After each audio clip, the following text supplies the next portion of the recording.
Okay. All right, so here we are, the Newport This Week video podcast series. I'm Bill Bartholomew. Remember, you can find every episode at newportthisweek.com or on the Newport This Week YouTube channel. Something that is critical to the identity of Quinnic Island, specifically Newport, is our tree and open space. I mean, you could almost call it a roster. It's an experience. Maureen, I guess if you want to introduce yourself and explain what we're talking about today, which is the Newport Tree and Open Space Commission. Okay, thank you, Bill, and it's a pleasure. Thanks for having us. My name's Maureen Cronin. I'm chair of the City of Newport Tree and Open Space Commission, and our job is to advise the City Council and the City Administration on all things related to tree, open space, build, the natural environment that we've got here. And we do that through open meetings. We do that through letters of advisory. We do that speaking with private residents and businesses about anything that's going to have an impact. We have a monthly meeting. We invite people to come. We're very inclusive. Last Tuesday of the month, please show up if there's an item that you're particularly interested in. 7 years ago, we helped spearhead the tree open space and master plan for the city of Newport. It was adopted by council, and it is now a planning document. It's what we use as a strategic plan for all of our decisions. It was about connectedness, resiliency, growth. And we this year are going to be, we have a consultant that is helping us update it. And we're going to be holding workshops throughout the course of the year, asking anybody that cares about the open space, the parks, the trees, the environment to please come to these workshops and give us your feelings, your thoughts, what you want to see going forward.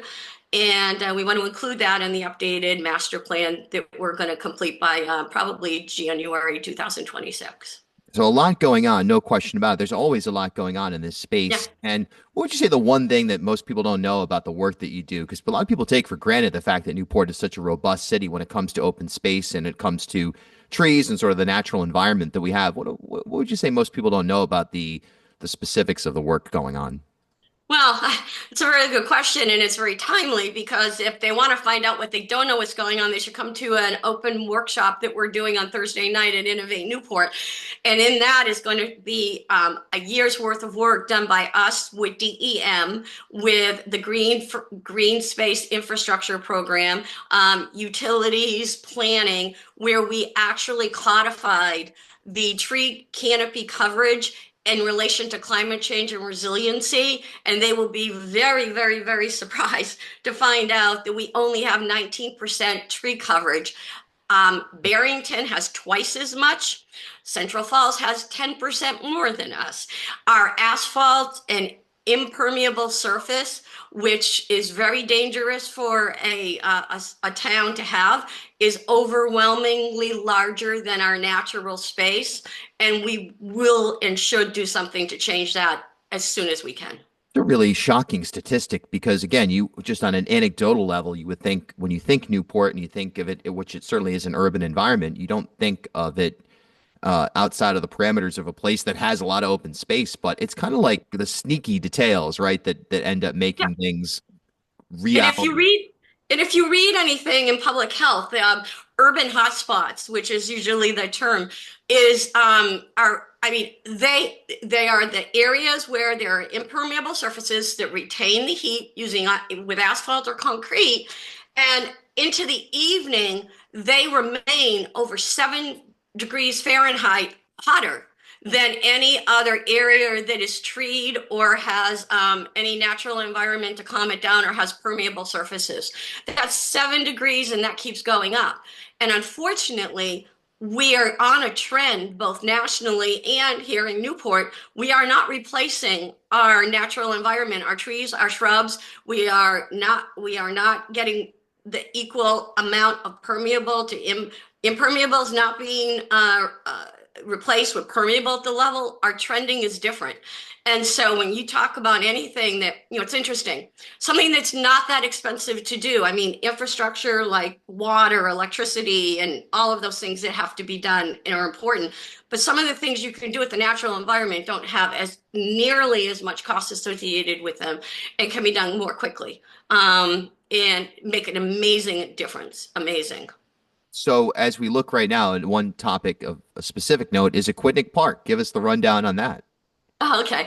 So again, as I said at the beginning, we're an advisory group, and our job is always to advise, and to advise in a rational, strategic manner, after much diligence. So quite a few months ago, the city manager asked that the Tree and Open Space Commission, look into a place for the carousel. And so and subsequently we were also asked to look for a place for the elephant, but the carousel was the original ask, because the carousel is a highly emotional and highly iconic structure. I don't even want to call it a structure because it's so much more than that. It's memories and happiness and hearts for a lot of people, and it should be.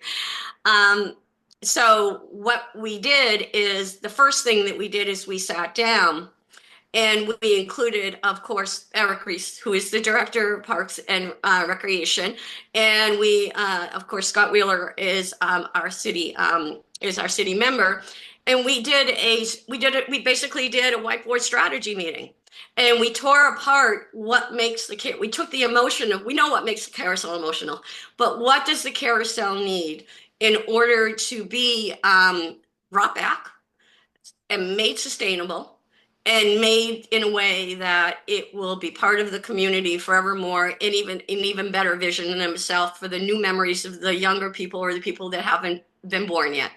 So we came up with a few very hard line things that need to happen. Number one, it needs to find a new home that is environmentally sound. It needs to be in a place that it's never going to anymore be threatened by any kind of environmental issue, no matter what it is, water, flooding, wind, or anything. Secondarily, it needs to be in a place that's very secure. It needs to be in a place where there can be security for it, where it can be taken care of, where it isn't a magnet for people coming at an off hour with ill intention. It also has, people do not realize, even when it's not being used, that has a lot of need for have somebody take care of it.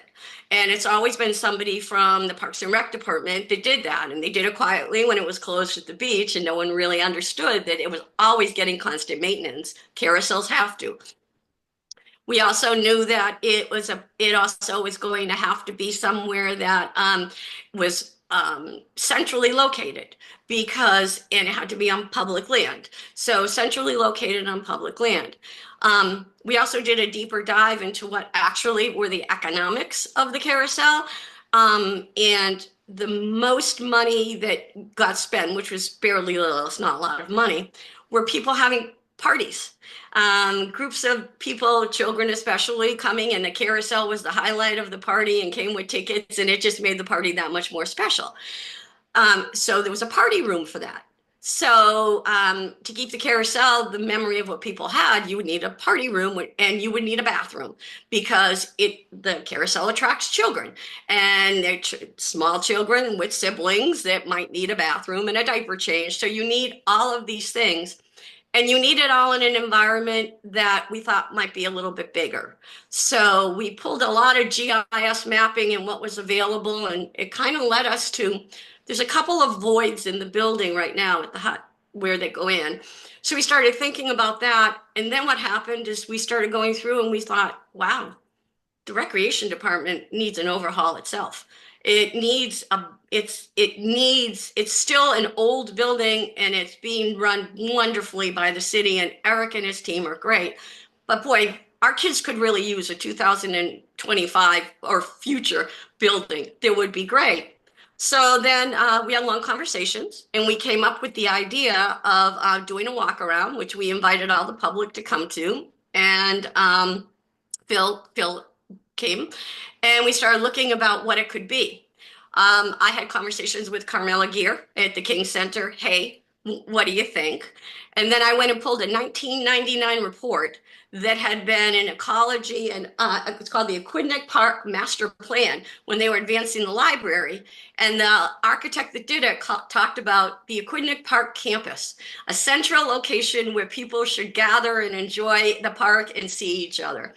So we decided to put out there maybe the idea. And so where we stand right now is we're going to probably create a draft at the next meeting and ask for a vote to ask the city council to approve a feasibility study that would look at the landscape plan from 1999 and also the new one now about the possibility of creating this environment there where we could maybe house the carousel and improve through grants the recreation department also at the same time. So Well, that's the short story. yeah, that gives us an executive summary. There's no question about that. A lot of great work happening. What's the best way? Again, obviously attending these information sessions and getting involved, but what's the best way for people to reach out to you? Website or email? We're What's going to that? do a workshop. As soon as we agree whether or not the feasibility is, we have a feasibility request, then we're going to have a community workshop, which Tom Shevelin will advertise. You guys will have it. And they should come and give us their opinion.